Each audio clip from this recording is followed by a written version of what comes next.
दोस्तों आज हम पढ़ेंगे यूनियन एग्जीक्यूटिव चैप्टर को। और इस चैप्टर में मैं आपको प्रेसिडेंट और वाइस प्रेसिडेंट के बारे में बताऊंगा। तो चलिए शुरू करते हैं और हमेशा की तरह बिल्कुल आसान लैंग्वेज में आपको समझाता हूँ। सबसे पहले तो मैं आपको बताता हूँ कि एग्जीक्यूटिव क्या होता है। देखिए, गवर्नमेंट के 3 पिलर्स होते हैं। एक होता है लेजिस्लेचर, एक होता है एग्जीक्यूटिव और एक होता है जुडिशरी। लेजिस्लेचर में आते हैं राज्यसभा और लोकसभा, और लेजिस्लेचर का काम होता है कानून बनाने का। एग्जीक्यूटिव में आते हैं president, vice president, prime minister, council of ministers. और एग्जीक्यूटिव का काम होता है एग्जीक्यूट करना, किसी कानून को इम्प्लीमेंट करना। फॉर एग्जाम्पल, मान लीजिए आपके स्कूल में एक कानून बना कि सैटरडे को वाइट ड्रेस पहनकर आनी है सभी बच्चों को। अब इस कानून को एग्जीक्यूट कौन करेगा? कानून तो किताब में लिखा हुआ है, किताब में लिख दिया गया है कि सैटरडे को सभी बच्चे स्कूल में वाइट ड्रेस पहनकर आएंगे, लेकिन इम्प्लीमेंट करेगा आपके स्कूल का प्रिंसिपल। आपके स्कूल का हेड बॉय देखेगा कि कानून फॉलो हो रहा है या नहीं हो रहा है। आपके स्कूल के टीचर्स निगरानी रखेंगे और कानून इम्प्लीमेंट करेंगे। बात आ रही है समझ में? तो एग्जीक्यूट करता है, इम्प्लीमेंट करता है, उसी को कहा जाता है एग्जीक्यूटिव। और लास्ट पिलर है जुडिशरी का। जुडिशरी में कोर्ट्स आते हैं। कोर्ट का काम होता है सज़ा देने का। अगर किसी ने कोई अपराध किया है, कोई गैर कानूनी काम किया है, कोई काम ऐसा किया है जो कॉन्स्टिट्यूशन के ख़िलाफ़ है, तो फिर कोर्ट उसको पनिशमेंट देगा ताकि डिसिप्लिन मेंटेन्ड रहे, कोई अपनी मनमानी ना कर सके। तो चलिए मैं प्रेसिडेंट से आज का लेक्चर शुरू करता हूँ। देखिए, प्रेसिडेंट जो होता है ना, वह एग्जीक्यूटिव हेड होता है कंट्री का। इसके अलावा सुप्रीम कमांडर होता है इंडिया की डिफेंस फोर्सेस का। आर्मी, नेवी और एयर फोर्स, उनका सुप्रीम कमांडर होता है प्रेसिडेंट। लेकिन प्रेसिडेंट की जो पावर्स होती है ना, वो सिर्फ नाम मात्र की हैं।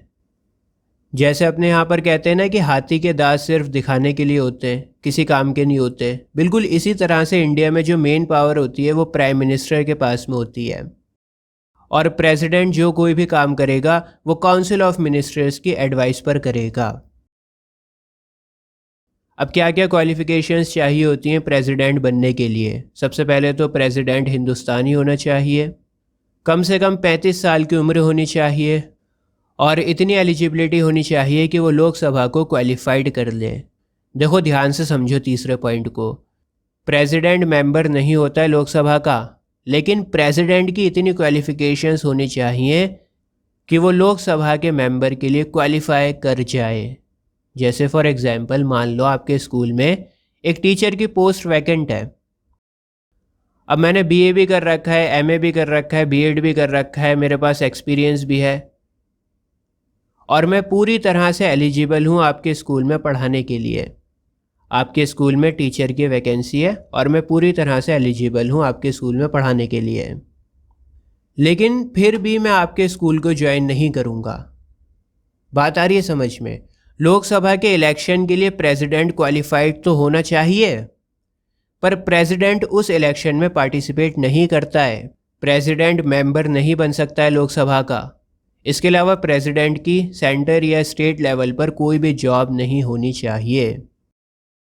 टर्म ऑफ ऑफिस, प्रेसिडेंट का कितना टाइम पीरियड होता है? तो प्रेसिडेंट 5 साल के लिए बनते हैं, लेकिन अगर प्रेसिडेंट चाहे तो टाइम से पहले भी रिज़ाइन कर सकते हैं। मैं आपको आगे चलकर बताऊंगा कि अगर प्रेसिडेंट रिज़ाइन करेगा तो क्या होता है। फ़िलहाल बात करते हैं इलेक्शन की। प्रेसिडेंट को चुना कैसे जाता है? काफ़ी इम्पॉर्टेंट है, ध्यान से समझना। पूरा कॉन्सेप्ट आपको ऐसा समझाऊंगा ज़िंदगी में कभी नहीं भूलोगे। देखो, प्राइम मिनिस्टर के पास में ज़्यादा ताकत होती है, ये मैंने आपको बताया, पर आपने कभी सोचा कि प्राइम मिनिस्टर क्यों ज़्यादा ताकतवर होता है? क्योंकि प्राइम मिनिस्टर को हम लोग चुनते हैं। हिंदुस्तानी हर 5 साल में वोट डालने के लिए जाता है, और जो पार्टी ज़्यादा वोट लेकर आती है उस पार्टी का प्राइम मिनिस्टर बनता है। डेमोक्रेसी का मतलब क्या होता है? डेमो कहते हैं लोगों को, और क्रेसी का मतलब होता है शासन। तो डेमोक्रेसी का मतलब लोगों का शासन। ऐसी सरकार जो लोगों ने बनाई हो, जिसे लोग पसंद करें वही रूल करेगा।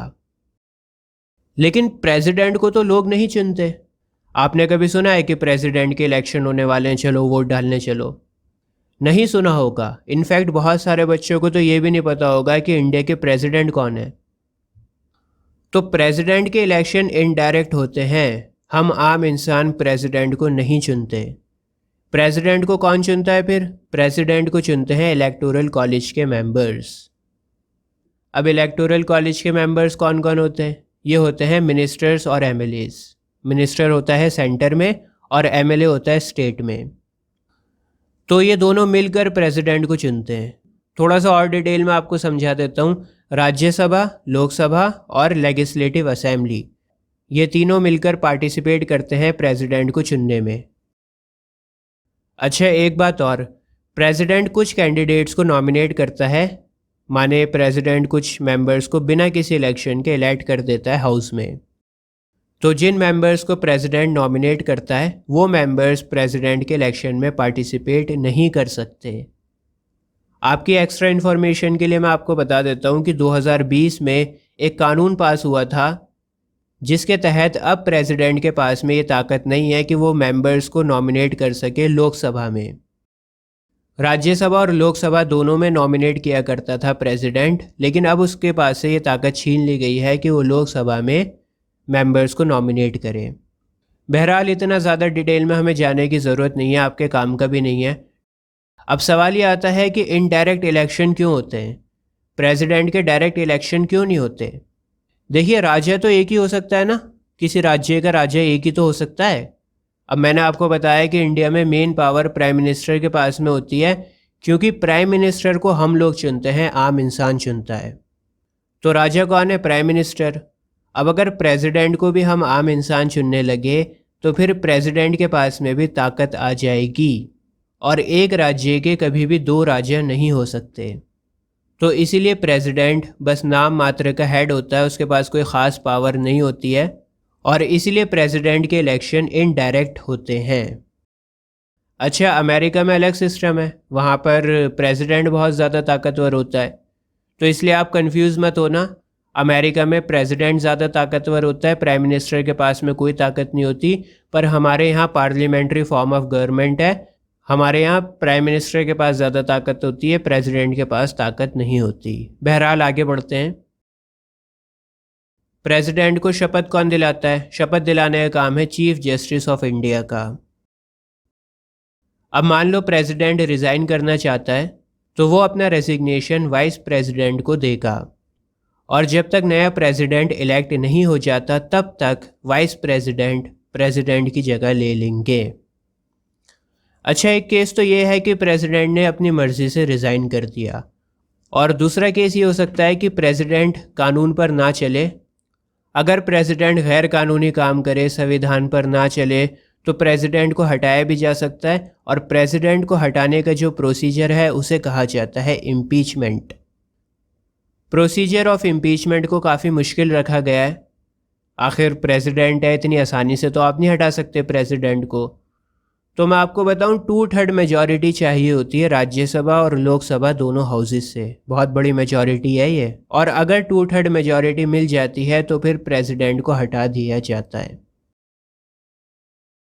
अब बात करते हैं प्रेसिडेंट की ताकतों के बारे में। सबसे पहली ताकत है एग्जीक्यूटिव पावर्स।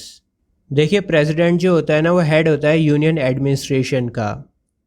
इसके अलावा जितनी भी अपॉइंटमेंट्स होती है ना स्टेट में ऑफिशियल्स की, वो सब प्रेसिडेंट करते हैं।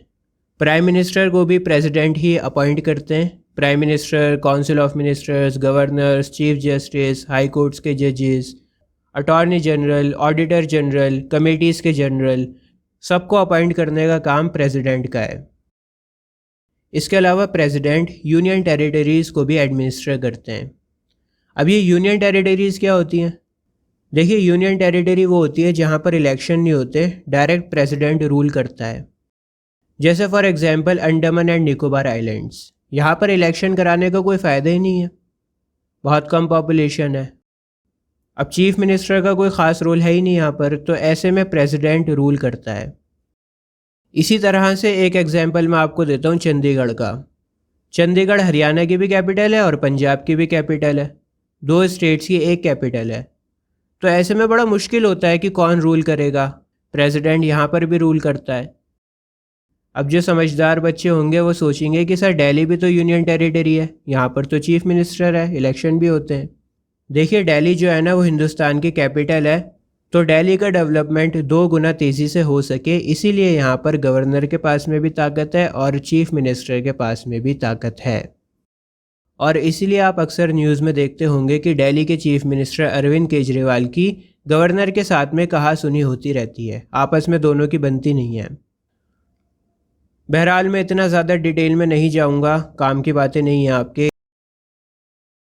अब जम्मू कश्मीर हो गई, हिमाचल प्रदेश हो गई, दिल्ली हो गई, ये पूरी तरह से यूनियन टेरिटरी नहीं है।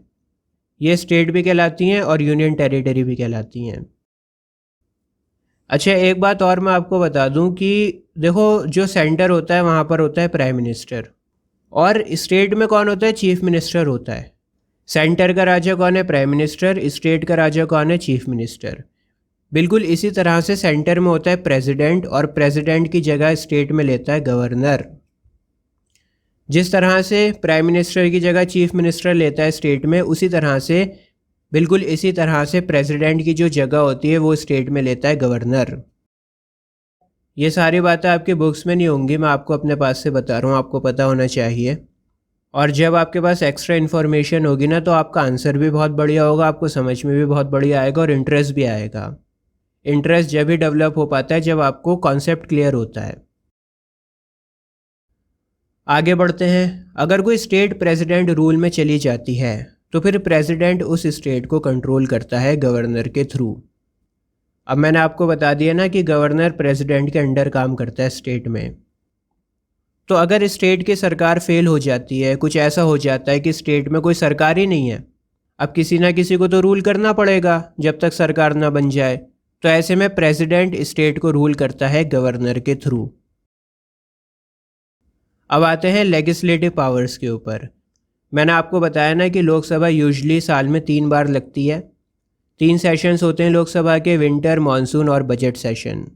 तो लोकसभा के सेशंस को लगाने का और डिसॉल्व करने का काम प्रेसिडेंट करता है। समन का मतलब होता है बैठक को बुलाना, सबको बुलाना कि भाई आओ बैठो, बातचीत होगी। प्रोरोग का मतलब होता है सेशन को डिसकंटिन्यू करना। देखो, सेशन कोई एक दिन नहीं चलता है, कई दिनों तक चलता है। तो डिसकंटिन्यू का मतलब होता है कि बैठक तो ख़त्म हो गई लेकिन सेशन ख़त्म नहीं होता। और डिसॉल्व का मतलब होता है कि पूरा सेशन ख़त्म हो गया। साल में 3 सेशन होते, तो जब पूरा सेशन ख़त्म होगा उसको डिसॉल्व कहेंगे, और जब एक बैठक ख़त्म होगी तो उसको कहेंगे प्रोरोग। इसके अलावा प्रेसिडेंट 12 एमपीज़ को नॉमिनेट करता है राज्यसभा में। 12 जाने माने लोग जिन्होंने अपनी ज़िंदगी में कुछ हासिल किया होता है, सक्सेसफुल लोग होते हैं, उन्हें प्रेसिडेंट नॉमिनेट करता है राज्यसभा के लिए। अब बहुत से टीचर्स होंगे जो आपको बताएंगे कि लोकसभा में भी नॉमिनेट करता है। देखिए, मैंने आपको पहले भी बता चुका हूँ मैं कि लोकसभा में अब प्रेसिडेंट नॉमिनेट नहीं कर सकता है। 2020 में एक कानून बना था जिसके तहत प्रेसिडेंट से लोकसभा में नॉमिनेट करने की ताकत को छीन लिया गया था। तो फिलहाल राज्यसभा में ही 12 मेंबर्स को प्रेसिडेंट नॉमिनेट कर सकता है। यूनियन लेजिस्लेचर का जो मेरा लेक्चर अपलोडेड है यूट्यूब के ऊपर, उसमें मैंने आपको बहुत अच्छे से समझाया हुआ है। अच्छा, पार्लियामेंट को भी प्रेसिडेंट ही एड्रेस करते हैं। जब पहली बार प्राइम मिनिस्टर आते हैं, काउंसिल ऑफ मिनिस्टर्स आते हैं, बैठक होती है, तो प्रेसिडेंट ही एड्रेस करते हैं पार्लियामेंट को। इसके अलावा पार्लियामेंट में जो बिल पास होता है ना, वो बिल्स भी प्रेसिडेंट के पास में आते हैं। प्रेसिडेंट अपना अप्रूवल देता है, उसके बाद जाकर कानून बनता है। जैसे मान लो आपके स्कूल के टीचर्स ने एक कानून बनाया है कि स्कूल में सभी बच्चे इंग्लिश में बात करेंगे। अब ये कानून प्रिंसिपल ऑफिस में जाएगा, प्रिंसिपल अपना अप्रूवल देगा, तभी कानून बनेगा। लोकसभा और राज्यसभा में बिल पास होकर प्रेसिडेंट के पास में जाता है, प्रेसिडेंट अपना अप्रूवल देते हैं और फिर कानून बन जाता है। दोस्तों, प्रेसिडेंट ऑर्डिनेंस को भी पास कर सकते हैं। ऑर्डिनेंस क्या होता है? जैसे मान लीजिए कोई इमरजेंसी आ गई है, चाइना ने हम पर अटैक कर दिया है, या फिर हमारे देश में सिविल वॉर स्टार्ट हो गया है, आपस में लोग लड़ाई कर रहे हैं। अब ऐसी इमरजेंसी में इतना टाइम तो नहीं होगा कि पार्लियामेंट बैठेगा, बिल पेश होगा, चर्चा होगी, फिर कानून बनेगा। यहाँ पर तो आपको एकदम से कानून बनाने की ज़रूरत है। तो ऐसे में प्रेसिडेंट ऑर्डिनेंस को पास कर सकता है। प्रेसिडेंट कह सकता है कि कोई भी अपने घर से बाहर नहीं निकलेगा, या कोई भी टेम्परेरी कानून बना सकता है।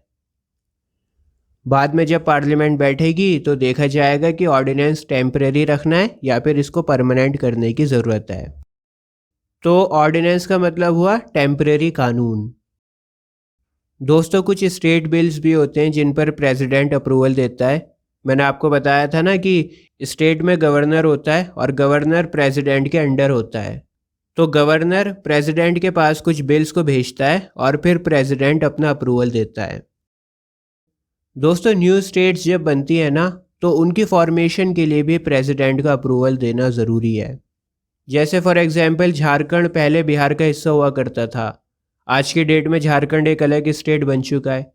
ऐसे ही न्यू स्टेट्स फॉर्म होती रहती हैं और न्यू स्टेट के फॉर्मेशन के लिए भी प्रेसिडेंट का अप्रूवल चाहिए होता है।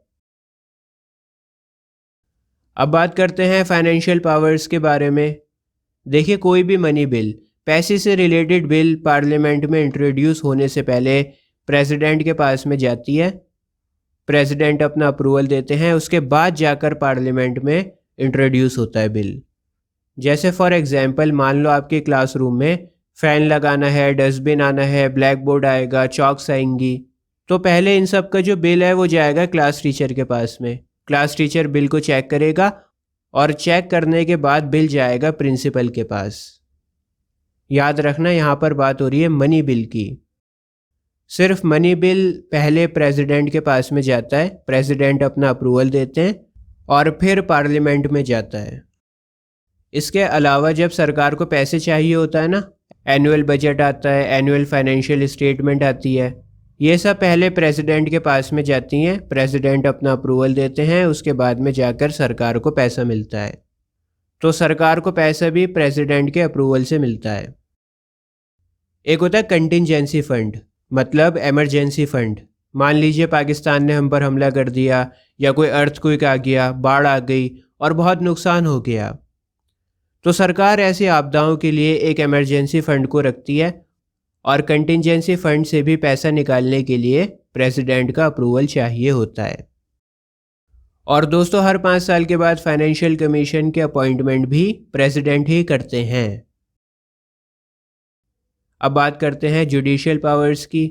जैसा कि मैं आपको बता ही चुका हूँ कि प्रेसिडेंट कोर्ट्स में जजेस को अपॉइंट करते हैं। दोस्तों कभी कभी ना फांसी की सज़ा सुनाई जाती है। वैसे तो फांसी की सज़ा इतनी आसानी से नहीं सुनाई जाती, लेकिन अगर किसी ने कोई बहुत ही घिनौना काम किया है तो फांसी दी जाती है उसको। सिर्फ और सिर्फ प्रेसिडेंट के पास में ये ताकत होती है कि वो फांसी की सज़ा को माफ़ करके उम्र कैद कर दें। कैदी प्रेसिडेंट से रिक्वेस्ट कर सकता है कि उसकी सज़ा को कम कर दिया जाए, उसके ऊपर रहम कर दिया जाए। अब प्रेसिडेंट के ऊपर है कि वो उसकी फांसी की सज़ा को माफ़ करके उम्र कैद कर सकता है। अब आती हैं डिस्क्रिशनरी पावर्स। दोस्तों कुछ ऐसी पावर्स दी गई हैं प्रेसिडेंट को जो वो अपने हिसाब से यूज़ कर सकते हैं। उनके पास अथॉरिटी है कि वो कुछ केसेस में अपनी मर्ज़ी से फ़ैसला कर सकते हैं। जैसे फॉर एग्ज़ाम्पल मान लो आप क्लास के मॉनिटर हो। अब आपको ऐसा लगता है कि एक बच्चा क्लास में बीमार हो गया है, तो अब आपके ऊपर डिपेंड करता है कि आप क्या करोगे। आप उस बच्चे को घर वापस भी भेज सकते हो, डिस्पेंसरी में भी भेज सकते हो, बच्चे से बोल सकते हो कि लास्ट डेस्क पर जाकर हेड डाउन करके आराम कर ले। तो ये आपके ऊपर है। डिस्क्रिशनरी पावर्स में प्रेसिडेंट अपने हिसाब से फैसला लेते हैं। जैसे यहाँ पर एग्जाम्पल भी लिखा हुआ है, प्रेसिडेंट लोकसभा को डिसॉल्यूशन भी कर सकते हैं अगर मेजॉरिटी में जो पार्टी है उस पर नो कॉन्फिडेंस मोशन पास हो जाए। मैंने आपको यूनियन लेजिस्लेचर वाली वीडियो में बताया था नो कॉन्फिडेंस मोशन के बारे में। अब मैं दोबारा से रिपीट नहीं करूँगा, बड़ा लंबा हो जाता है बार बार बताना। इसके अलावा प्रेसिडेंट मिनिस्टर्स को भी डिसमिस कर सकते हैं अगर काउंसिल ऑफ मिनिस्टर्स कॉन्फिडेंस को खो देते हैं हाउस के। काउंसिल ऑफ मिनिस्टर्स अगर कॉन्फिडेंस खो दे और फिर भी रिज़ाइन ना करे तो फिर प्रेसिडेंट मिनिस्टर को भी डिसमिस कर सकते हैं। दोस्तों इसके अलावा प्रेसिडेंट इमरजेंसी को भी लगा सकते हैं देश में। अगर देश के नागरिकों की जान को ख़तरा हो गया तो इमरजेंसी को लगाया जा सकता है। कॉन्स्टिट्यूशन ख़तरे में आ जाए, कॉन्स्टिट्यूशन को वायलेट किया जाए, या फिर फाइनेंशियल इमरजेंसी भी लगाई जा सकती है। अगर कंट्री में पैसे की कमी हो जाए तो फाइनेंशियल इमरजेंसी को लगा दिया जाता है और फाइनेंशियल इमरजेंसी में सैलरीज वगैरह को कम कर दिया जाता है। अब बात करते हैं मिलिट्री पावर्स की। जैसा कि मैंने आपको वीडियो की स्टार्टिंग में भी बताया था कि प्रेसिडेंट सुप्रीम कमांडर होते हैं आर्म्ड फोर्सेस के, और हमारी जो तीनों आर्म फोर्सेस है ना, आर्मी, नेवी और एयरफोर्स, तीनों के चीफ्स को प्रेसिडेंट अपॉइंट करते हैं। कुछ रूल्स और रेगुलेशंस हैं यहाँ पर, लेकिन इतना ज़्यादा डिटेल में आपको जानने की बिल्कुल ज़रूरत नहीं है। बस इतना याद रखो कि आर्म फोर्सेस के जो चीफ होते हैं उनको अपॉइंट करता है प्रेसिडेंट। प्रेसिडेंट के पास में इतनी पावर होती है कि वो वॉर को डिक्लेयर कर सकते हैं और वॉर को ख़त्म भी कर सकते हैं, लेकिन उनको एडवाइस देंगे council of ministers. Council of ministers की एडवाइस पर काम करेंगे। और इसी के साथ प्रेसिडेंट का पोर्शन हमारा ख़त्म हो गया है। अब आगे बढ़ते हुए वाइस प्रेसिडेंट के बारे में मैं आपको बताता हूँ। वाइस प्रेसिडेंट के बारे में आपको बहुत कम पढ़ना पड़ेगा, थोड़ी सी देर में आपका कंप्लीट हो जाएगा। दोस्तों, वाइस प्रेसिडेंट को भी प्रेसिडेंट की तरह ही इलेक्ट किया जाता है। बस फ़र्क इतना है कि प्रेसिडेंट के इलेक्शन में स्टेट लेजिस्लेचर भी पार्टिसिपेट करता है, स्टेट लेजिस्लेचर यानी एमएलए। लेकिन वाइस प्रेसिडेंट के इलेक्शन में एमएलए पार्टिसिपेट नहीं करते हैं। लोकसभा और राज्यसभा में ही इलेक्शन होते हैं वाइस प्रेसिडेंट के, और सिंगल ट्रांसफरेबल वोटिंग सिस्टम होता है। वाइस प्रेसिडेंट बनने के लिए क्या क्या क्वालिफिकेशंस चाहिए होती हैं? सबसे पहले तो इंडियन होने चाहिए, कम से कम 35 साल की उम्र होनी चाहिए, राज्यसभा के मेंबर्स के इलेक्शन में क्वालिफाइड होना चाहिए। ध्यान से समझो, यहाँ पर वाइस प्रेसिडेंट मेंबर नहीं होंगे राज्यसभा के लिए। उनकी इतनी एलिजिबिलिटी होनी चाहिए कि वो राज्यसभा के इलेक्शंस को क्वालिफाई कर सकें। मैंने आपको एग्जाम्पल दिया था ना स्कूल में टीचर की जॉब का, जब हम प्रेसिडेंट को पढ़ रहे थे, तो वही बात यहाँ पर हो रही है। कोई भी जॉब नहीं होनी चाहिए स्टेट या सेंटर में। वाइस प्रेसिडेंट का भी 5 साल का टर्म होता है। अब मैं आपको बताता हूँ कि वाइस प्रेसिडेंट को हटाया कैसे जाता है। देखिए, रेजोल्यूशन पास होता है राज्यसभा में और फिर लोकसभा एग्रीड हो जाता है रेजोल्यूशन से। इसके बाद वाइस प्रेसिडेंट को हटा दिया जाता है। जैसे मान लीजिए आपके स्कूल में किसी टीचर को निकालना है, तो फिर स्टाफ रूम में वोटिंग हुई। वोटिंग में मेजॉरिटी ने ये कहा कि टीचर बिल्कुल बढ़िया नहीं है, अच्छा नहीं पढ़ाता है, इसको निकाल दो। अब फाइल बनकर प्रिंसिपल के पास में गई, प्रिंसिपल भी एग्री हो गया। तो स्टाफ रूम यहाँ पर राज्यसभा है जहाँ पर वोटिंग होती है, और प्रिंसिपल ऑफिस यहाँ पर लोकसभा है जो एग्री होकर रेजोल्यूशन को पास कर देता है। अच्छा जी, अब बात कर लेते हैं वाइस प्रेसिडेंट की पावर्स के बारे में। देखिए, vice president ex officio chairman होता है राज्यसभा का, और अगर प्रेसिडेंट की डेथ हो जाती है या प्रेसिडेंट रिज़ाइन कर देते हैं या फिर प्रेसिडेंट को हटा दिया जाता है, तो फिर वाइस प्रेसिडेंट प्रेसिडेंट की जगह ले लेंगे जब तक न्यू प्रेसिडेंट इलेक्ट नहीं हो जाता। या फिर अगर प्रेसिडेंट बीमार हो गए हैं या कोई और वजह से लंबे टाइम तक ऑफिस से दूर हैं, काम नहीं कर पा रहे हैं, फंक्शन में नहीं हैं, तो ऐसे में भी वाइस प्रेसिडेंट प्रेसिडेंट ऑफिस को संभाल लेते हैं। जैसे मान लो हिस्ट्री का टीचर बीमार हो गया आपके स्कूल का, तो हो सकता है कि थोड़े दिन के लिए सिविक्स का टीचर भी आपको हिस्ट्री पढ़ा दे, या फिर थोड़े टाइम के लिए हिस्ट्री का गेस्ट टीचर बुलाया जाए स्कूल में, जब तक जो आपका हिस्ट्री का टीचर है वो वापस ना आ जाए। तो बस मेन पावर यही है वाइस प्रेसिडेंट की। उनको इसीलिए रख रखा है कि अगर प्रेसिडेंट एब्सेंट हो जाता है तो वाइस प्रेसिडेंट आकर संभाल ले ऑफिस को। और इसी के साथ आपका प्रेसिडेंट और वाइस प्रेसिडेंट दोनों ख़त्म हो गए। अब अगली वीडियो में मैं आपको प्राइम मिनिस्टर और काउंसिल ऑफ मिनिस्टर्स के बारे में पढ़ाऊँगा, बिल्कुल आसान लैंग्वेज में समझेंगे। हमारी वीडियोस को अपने क्लासमेट्स के साथ में शेयर ज़रूर किया करो। और अभी आपकी स्क्रीन के ऊपर जो प्लेलिस्ट आ रही है, इस प्लेलिस्ट पर क्लिक कर आपको ICSE के सारे चैप्टर्स मिल जाएंगे फ्री ऑफ कॉस्ट। आज के लिए बस इतना ही। जय हिंद।